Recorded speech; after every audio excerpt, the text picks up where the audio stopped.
Coucou tout le monde, je vous retrouve pour un nouveau book haul, mais j'ai un peu triché, c'est pas vraiment un book haul puisque dans ce tout petit book haul, puisqu'il n'y a que 5 livres, il y en a qu'un que j'ai acheté et les autres m'ont été donnés par ma belle maman qui a fait un grand tri dans sa bibliothèque et qui donnait plein de livres et avant de donner elle m'a dit tiens si tu veux monter voir s'il y en a qui t'intéressent, prends-les, voilà, fais-toi plaisir. Donc j'en ai pris 4 et il y en a un que je me suis acheté, mais je me suis dit je vais vous faire un book haul, voilà, parce que j'allais pas faire une vidéo de livres qu'on m'a donné, autant que je l'inclus dans un book haul et je vais vous montrer en premier le seul livre que j'ai acheté. Et pas des moindres puisque c'est le tome 2 de la collection Bloomsbury d'Harry Potter, donc de J.K. Rowling, qui est une... Donc j'ai déjà le premier que j'ai depuis des années qui est par là, c'est les Harry Potter en VO en fait.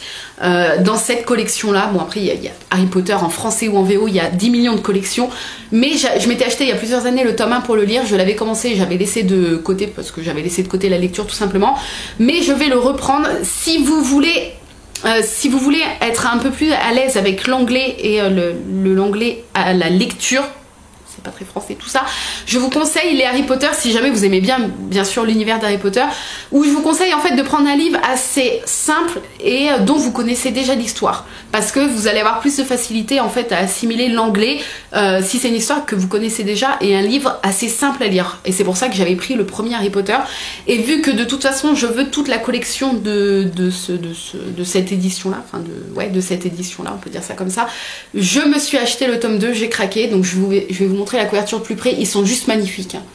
Voilà, c'est un petit peu auto-dérapant, un petit peu le... Non, c'est pas ça. Vous voyez un petit peu cette texture toute douce là, et des dorures, et vous savez que moi les dorures dans les bouquins, j'adore. Donc voilà, je vous montre les dorures ici et le dos, avec les petites étoiles. Enfin, cette édition, Bloomsbury nous a sorti des éditions magnifiques. Et voilà, donc j'ai hâte d'avoir les autres, mais je m'en achèterai un de temps en temps, voilà. Et mon objectif... peut-être pas cette année. Cette année, mon objectif est de lire le tome 1 en anglais. Mais mon objectif après est de tous les avoir et de tous les lire, bien évidemment. On passe au livre que ma belle-maman m'a donné, donc c'est moi qui ai choisi. Le premier, c'est celui-ci. Donc c'est un tout petit livre, je ne connais pas du tout. C'est André Gide, ou Gide, Isabelle. Alors je ne sais même pas la maison d'édition, Le Club. Je crois que c'est ça. Ouais, je crois que c'est ça, donc ça doit être un très très vieux livre, hein, je pense. La quatrième de couverture m'a un peu attirée. Ça parle d'un homme qui fait la rencontre d'une femme qui élève un enfant retardé, enfin quelque chose comme ça. Ça a été un prix Nobel de littérature en 1947. Voilà, donc... Et il a été paru en 1912, enfin sûrement pas cette version là, mais je veux dire l'histoire en premier a été paru en 1912, Isabelle.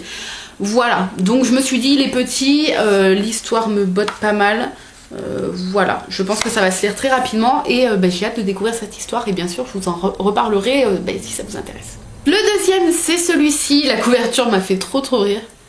Donc pareil, je ne connais pas du tout, c'est de Philippe Simbert aux éditions Piment, l'héritage de Tata Lucie.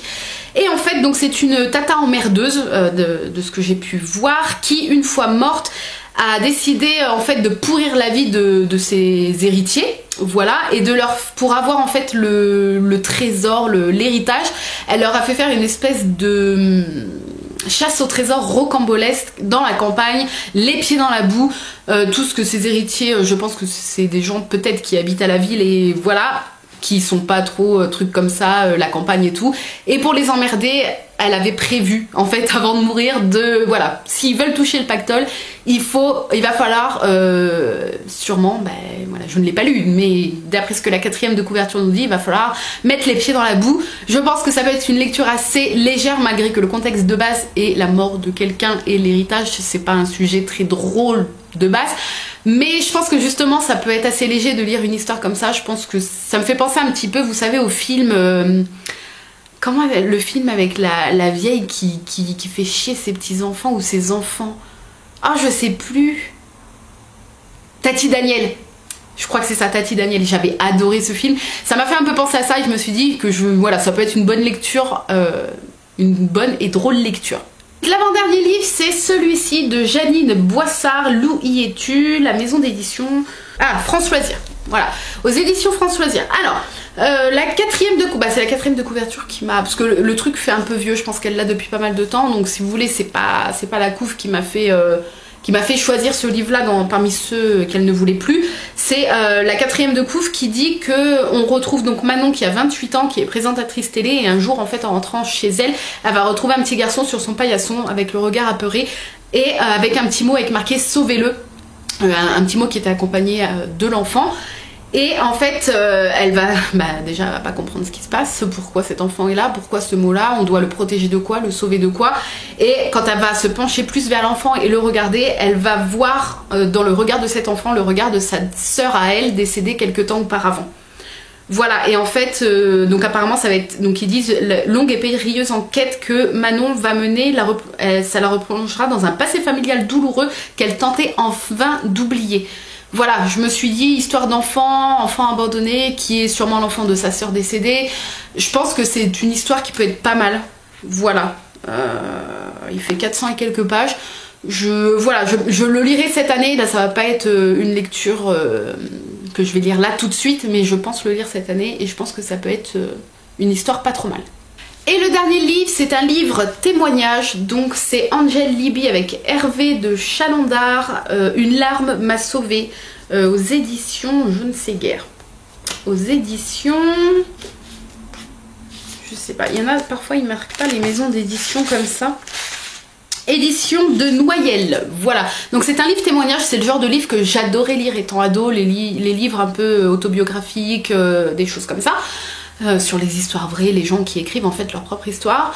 J'ai un peu lâché ça parce que avec le temps et en grandissant, j'ai de plus en plus besoin de lire des choses, de la fiction en fait, plus que des choses réelles, voilà.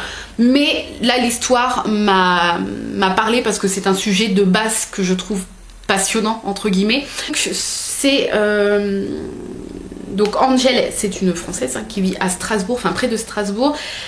Et à la veille du 14 juillet, elle se rend aux urgences de Strasbourg pour une mauvaise migraine et elle plonge dans le... Enfin, elle est plongée dans le coma artificiel. Quelques jours plus tard, les médecins n'arrivent pas à la réveiller. Et on dit à son mari qu'il faut malheureusement la débrancher. Et le jour de l'anniversaire de son mariage, sa fille voit une larme perler au coin de ses yeux, au coin de sa paupière. Et donc Angel est non seulement vivante mais parfaitement consciente, et ce depuis le premier jour. Et en fait elle raconte dans ce livre l'expérience d'une femme enfermée dans son propre corps qui entend tout, qui ressent tout en fait. Elle raconte comment elle était consciente pendant sa période de coma. Voilà. Et moi tout ce qui est un peu, tout ce qui est voilà les ressentis pendant un coma, tout ce qui est, bon après c'est un autre sujet mais mort imminente, tous ces sujets là me passionnent beaucoup. Et du coup voilà, je me suis dit il faut que je le lise, même si c'est plus trop mon truc, il est court, je pense que ça va se lire rapide, il fait 230 pages. Donc voilà.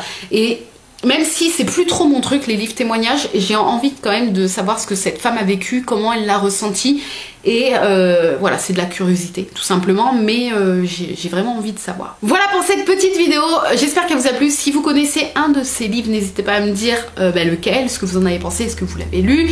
Et puis voilà, sur ce, je vous laisse ici, et puis on se retrouve très bientôt dans une nouvelle vidéo. Bye bye!